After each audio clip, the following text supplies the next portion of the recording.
はい、どうもです。今回はですね、こちら、特大の箱をご用意しました。もうサムネタイトル見て分かってると思うんですけども、とりあえずね、開封していきましょうか。めちゃめちゃでかいな、これ。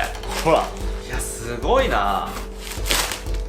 なんか島にこんなでかいものを送れると思ってなかったんですけど、送れるもんなんですね。うわー、すげえ。やばい、俺の名前がバチクソ出てる。まだ流出してない俺の名前が。じゃあ開けていきましょう。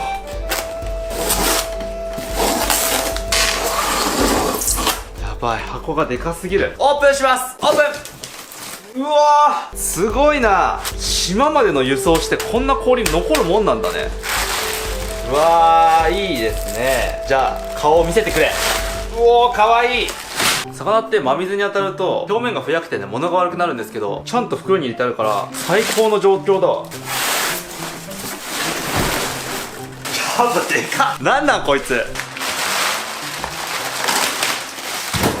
はい、ということで今日はこちら、クエっていう食材ですね。もうめちゃめちゃでかいですね。20.8 キロあります。日本最高級魚の一角と言っても過言ではないでしょう。めちゃめちゃ味がいい魚と言われております。人生で2度しか食べたことないです。俺はね、この20キロクラスのでかいクエを食べるのが夢やったよ。ただ沖永良部島にはこいつおらんのよ。しかも20キロのクエに氷パンパンに詰めるやん。30キロぐらいあるやん。30キロを空輸してくれる業者が全然見つからなくて買えなかったんですけども、今回は豊洲の山春さんという業者さんからですね、ようやく購入することができました。夢が叶いました。ということで早速観察していきましょうか。はい、こちらがクエの全貌となっております。高級魚のだけあって見た目もね、なかなかかっこいいですよね。そんなに特徴のある魚ではないんですけど、クエの特徴としては腫れぼったい唇、そしてこの大きい頭ですよね。やっぱり肉食魚の魚って頭が大きいです。魚って基本的に相手丸飲みにするんで、肉食魚はね、口が大きいものが多いですね。で、このサイズとなるともうヒレも刃物ですね。これ刺さったらね、かなり厄介ですよ。どのぐらい硬いかな。ハリセンボンの針よりは硬いわ。で、ちなみに魚って大きい魚ほど熟成が進むのが遅いっていう特徴があるんですね。逆に言えば小さい魚の方が熟成するの早いし腐りやすいんですね。20キロぐらいのクエになるとさすがにね、まだ味ない。1週間ぐらい寝かさないとね、味がないと思う。ただこんな大きいクエね、食べたことないんで、なんとも言えない。なんとも言えないんで、4日目あたりに半身おろして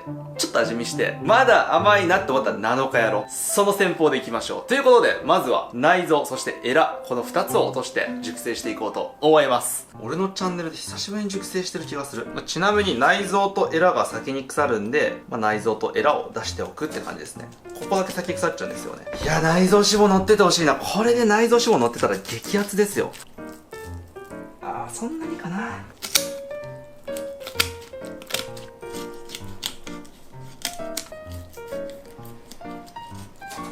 嘘でしょ。死後硬直してるんだけど、どんだけ鮮度よく送ってきてんだ。ちょっと死後硬直しててマジでさばきづらいんですけど、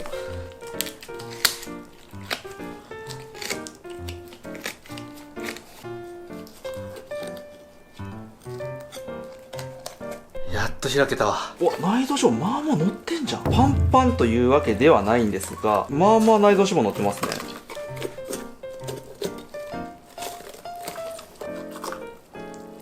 ここが、腸で、ここにね、内臓脂肪がね、乗ってますね。で、これが胃袋で、肝臓です。で、この緑のが胆のうですね。クエは肉食魚なんで、油を分解する酵素を作る胆のう。これがね、でかいんですよ。で、ちなみにこれ苦玉とも言われてて、割ったら一気にね、魚の味が悪くなると言われてます。畑のね、胃袋は基本的にコリコリしてて美味しいんですね。美味しそうな胃袋だな、これ。で、ここに心臓がありますね。心臓。じゃあエラを外していきましょう。島に届いた時点で死後硬直してるってとんでもない鮮度のはずなんで、もしかしたら発送する直前に締めたのかなとしか考えられないよね。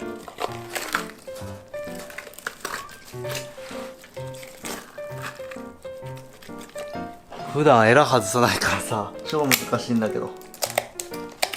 ちなみにクエとかハタ系のエラって食べた魚が口から出ないようにちっちゃい歯みたいなのがついてるんで、触ると怪我します。皆さん気をつけてください、クエをさばくときは。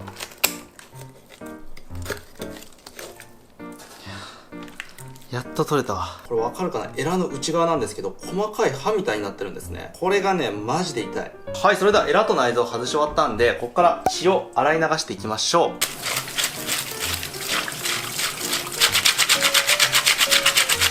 はい、それではお腹が綺麗になりましたということで、ここから水気を取っていきます。長期熟成の場合は細菌の繁殖との戦いになってくるんで、今みたいに細菌が多い内臓とエラを取って、あとは細菌が繁殖しづらいように水分を取ってあげることが大事みたいです。僕は素人なんでね、これができる範囲の処理かなと思います。本当はね、こことかね、断面になってて、ここ傷んじゃうんで、ここ切らない状態で内臓とエラ外した方がいいんですけども、めちゃめちゃ難しいです。僕にはできないです。ごめんなさい。許してください。はい、拭き終わったんで、キッチンペーパーを入れていきましょう。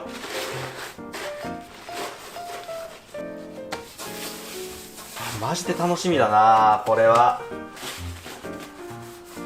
よし、じゃあ袋に入れましょう。なるべく密閉した方がいいんですけど、こんだけでかい魚やとちょっときついな。よ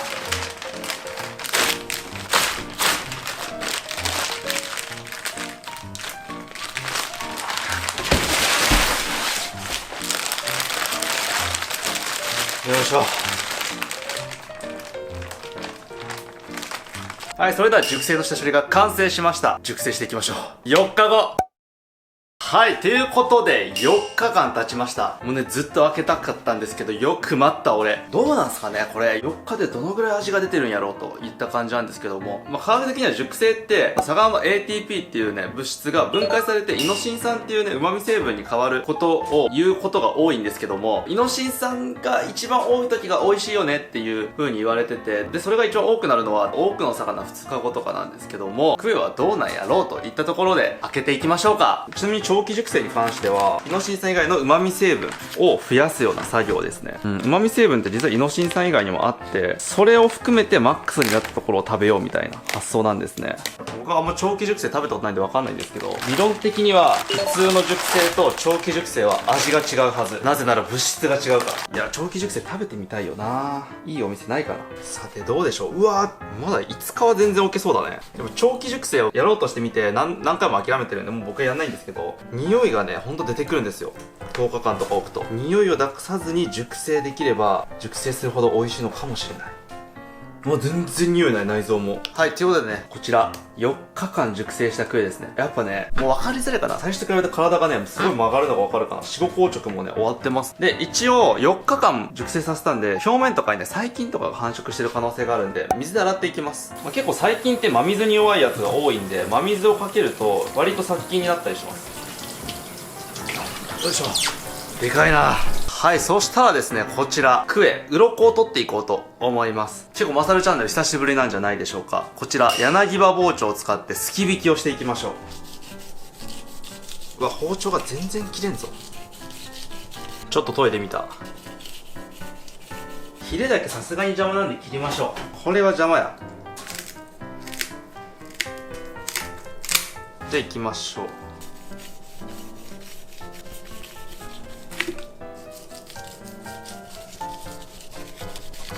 クエの鱗って結構取りづらいんで、すき引きの方が楽なのかなーって思ってます。こうやるとやっぱ鱗も散らなくて楽ですよね、掃除が。あ、やばい、ちょっと疲れてきたわ。でけえわこいつ。久々にやっても何とかできるもんだな。畑の魚をすき引きするときは皆さん気をつけてくださいね。このお腹側がね、皮が薄くて下行きやすいんですよ。もう多分なんですけど、この動画を見てるっていうことは、家で今クエをさばこうとしてどうやってさばけばいいんやろうって思って見てるはずなんで、そういうところはちゃんと言わなきゃなって僕も思ってます。で、ここ内臓が入ってると鱗取りやすいんですけど、これ内臓がないと鱗取りにくいんで、キッチンペーパーでもかませましょう。キッチンペーパーをパンパンに詰めればいけます。じゃあやっていきましょう。本当にね、このお腹周りは難しいんですよ。うまくいったらちょっとみんな褒めて、コメント欄で。このヒレも邪魔やな。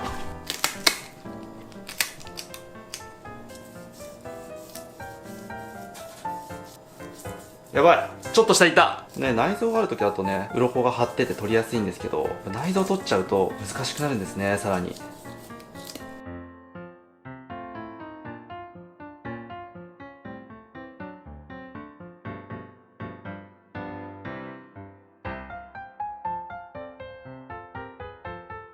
いや、ちょっと失敗しちゃったね。まあいいでしょう。はい、そしたらね、頭を落としていきましょ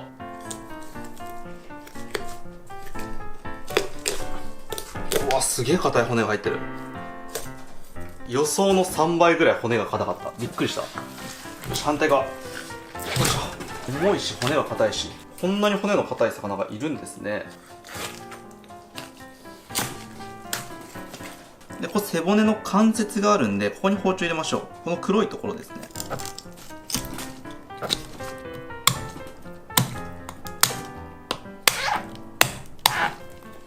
硬っ。びっくりした。はい、そしたら三枚おろしをしていきましょう。まずは皮に切り込みを入れていきます。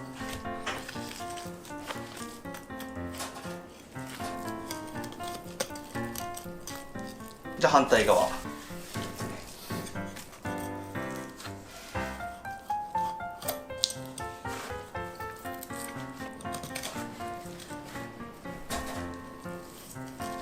じゃあこう腹骨を切っていきます。クエってこんなに骨が丈夫なんだ。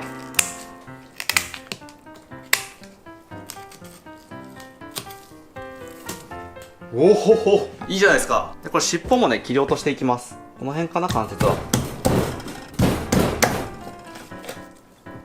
オッケー。ただ意外と脂が乗ってるっていうわけでもなさそうなんですね。そんなには乗ってなそうです。若干乗ってますけど。で、今日はですね、こんなでかいクエさばくの初めてなんで、一旦4日目味見して、おそらくまだ熟成足りてないと思うんで、もう3日こちらを熟成させていきます。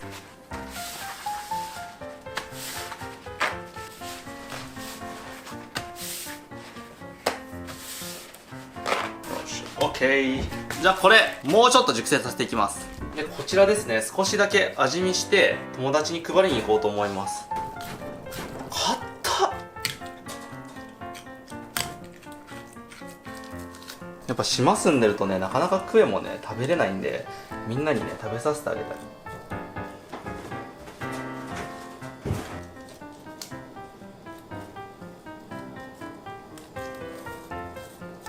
じゃあ血合い骨を落としていきます。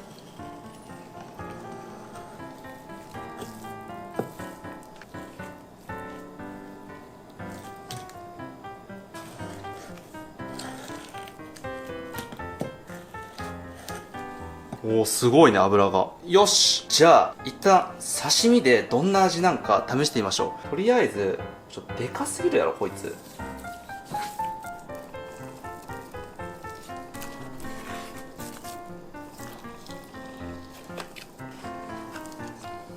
でかいなあ。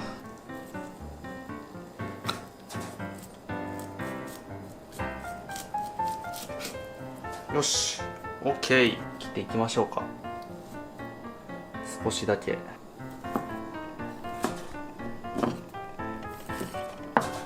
オッケー。さてうまいのかこれ。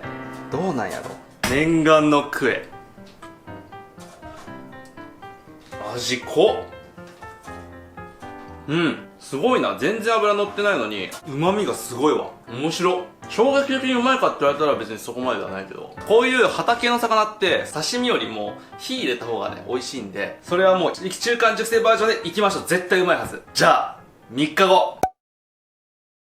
はい、ということでついに決戦の日が来ました。じゃあですね、まずクエの頭からね調理していこうかなと思います。はい、それではですね、まずは頭を割っていきましょう。なんかどっかでクエの頭を割るときに斧を使ってやってるところがあったんですけど、今回僕は映ってる？映ってないね。今回はノコギリを使っていこうと思います。だいたいね、口の骨はねここら辺ぐらいまでは包丁入るんですけど、ここら辺は頭蓋骨なんで包丁入んないんですよね。さあ、ちょっとだけ入るでしょ、ほら。で、ノコギリは骨は切れるんですけど、骨以外の部分は切りづらいんで、骨以外の部分は包丁で切っておきましょう。OK、こんな感じかな。はい、そしたらこちらノコギリを使っていきましょう。いきます。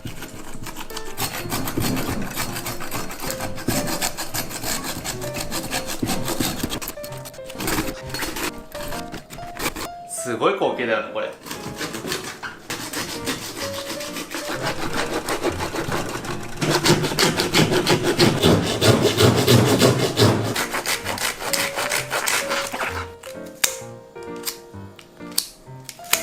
よいしょ。よいしょ。よーし。はい、ということで割れましたね。じゃあこのエラの辺とかは邪魔なんで、これも切っていきましょうか。ここがね、クエのベロですね。こいつらには味覚を感じる能力はあるんでしょうか。魚を丸飲みしてるだけなんですけどね。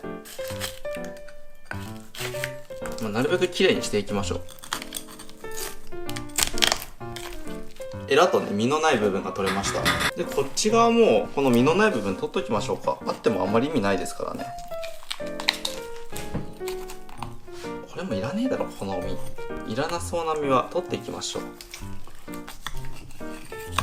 う。で、ここパンといきましょう。よし、取れた。はい、それじゃあここから綺麗にしていきましょう。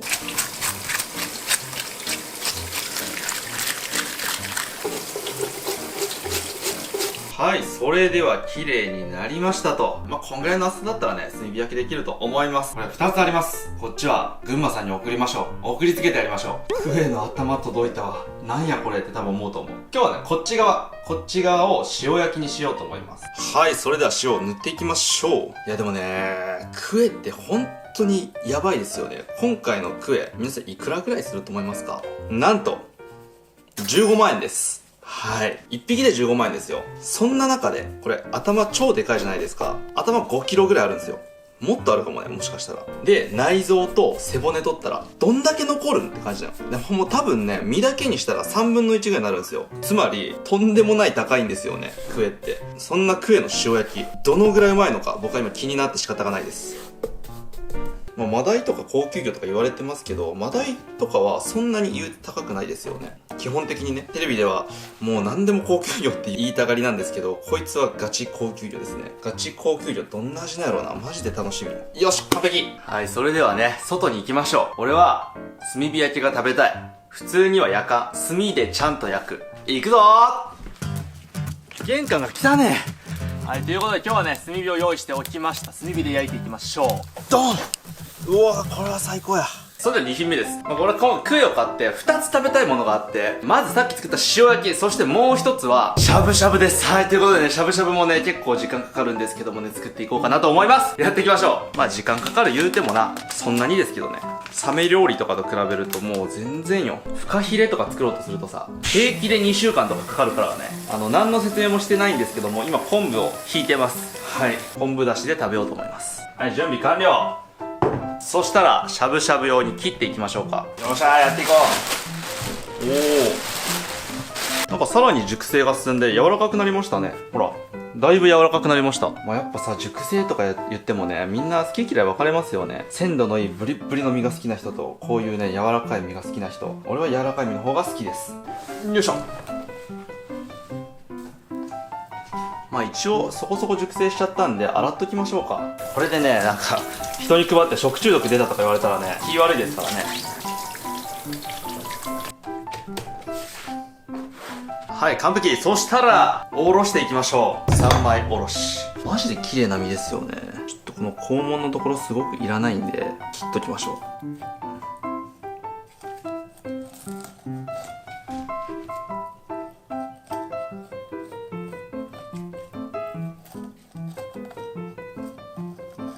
じゃあ背中側。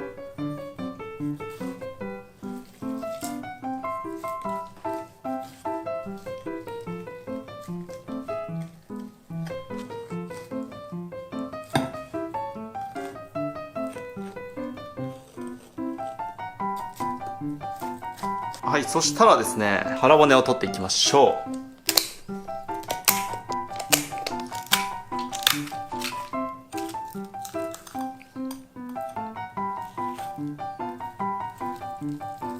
じゃあ腹骨を落としていきます。なんて硬いんだ。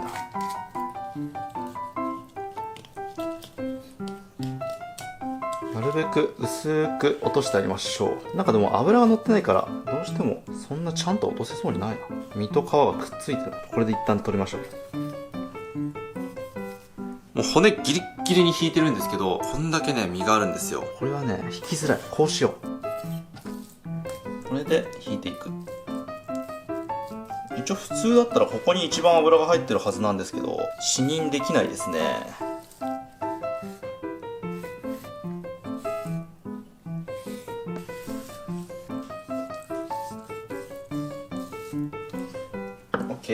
別に油が乗ってるって感じではなさそうですね。はい、そしたらですね、しゃぶしゃぶ用に薄く切っていきましょう。でかすぎます、あなた。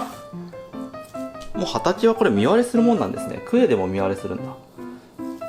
こうしましょう。背中の部分は若干油乗ってますね。こっちは美味しいかも、かなり。さて、このレジじゃあさすがにでかすぎるんで切っときましょうね。よいしょ。そしたらしゃぶしゃぶ用に切りつけていきましょう。こういう系統の魚は皮がね美味しいんで皮ごとですね。あ、これはねちょっと綺麗には切れないわ。なんかここで見割れするんだよね。なんでなんだろう。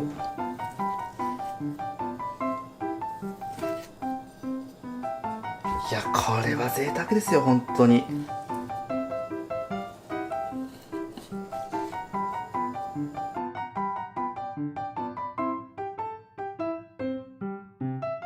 すいません、皆さん。うまく切れないんで諦めます。真ん中に大葉とかを敷いときましょう。変な盛り付けになっちゃったな。ネギ。で、最後に、もみじおろしをのせときます。もうごっちゃごちゃですね、まな板の上が。もみじおろしは大根おろしに一味をぶち込んで作ります。これ自分で作った方がうまいですね。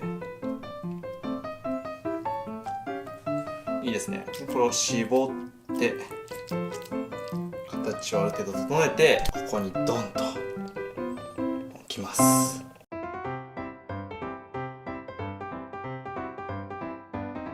はい、それでは完成しました。クエのしゃぶしゃぶ、そして化け物焼きとでも言っておこうか。でかすぎだろこいつ。ちょっと焼きすぎたんですけどもじゃあまずはですね、塩焼きの方から食べていこうかなと思います。食べてみましょう。半生や。ここ食べよう。ここおで肉、おでこの肉ね。ほほほほ、すごいですねこれは。いただきましょう。マジか、めちゃめちゃうまいぞ。正直に言わせていただきます。100点です。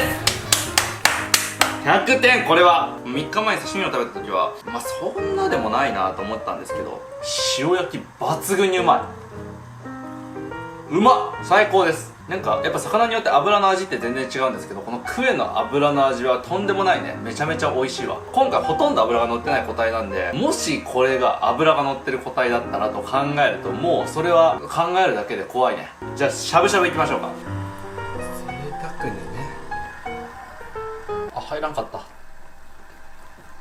た。じゃあいただいてみましょう。いただきます。あ、やばいな、これはうまいわ。値段相応な味だね。なんか魚なのに魚とは思わせないような、もう大げさに言うと牛肉みたいながっつりした感じの味わいがあって、旨味もすごいし、やっぱねめちゃめちゃ美味しいですね。はい、それではごちそうさまでした。いい魚はやっぱり美味しいですね。島でこの魚より美味しい魚って言ったら、まあ土ホゼリぐらいですかね。土ホゼリはまあさすがにクエよりうまいわ今回大満足のお魚でした。いやーうまかったということで、最後までご視聴いただきありがとうございました。それでは。